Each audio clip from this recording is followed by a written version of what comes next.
In today's video, I'm going to teach you how to view Outlook Calendar in Gmail Calendar. By the end, you'll have your Outlook events showing right inside Google Calendar, so you can see everything in one place without switching tabs.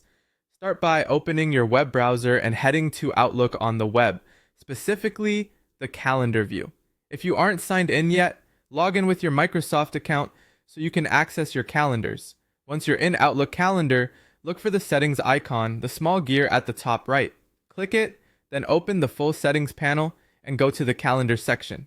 In the calendar settings, find and select shared calendars. This is where Outlook lets you publish a calendar so other apps can subscribe to it. Look for the Publish a Calendar area. You'll see a drop down to choose which calendar you want to share. Click the arrow to expand it, then pick the calendar you want to view in Google Calendar. Next, choose the level of permission you want to publish with. If you only need free busy information, pick a more private option. If you want full event details to appear in Google Calendar, choose the appropriate detailed option. When you're ready, click Publish. Outlook will generate links for that calendar. You'll see an ICS link, which is the format Google Calendar uses to subscribe to updates.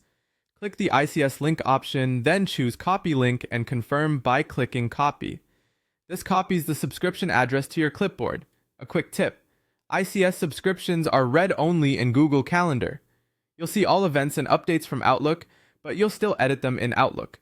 Changes can take a little time to sync, so don't worry if updates don't appear instantly. Now switch to Google Calendar in your browser. On the left sidebar, find Other Calendars and click the plus sign next to it. From the menu that appears, select from URL. In the field provided, paste the ICS link you copied from Outlook. Double check that there are no extra spaces, then click Add Calendar. Google Calendar will subscribe to that Outlook calendar and add it to your list under Other Calendars. You should see the events populate shortly.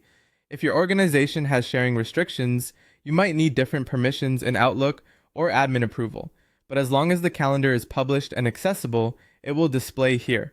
From here, you can keep using Google Calendar as usual with your Outlook events visible alongside your other schedules.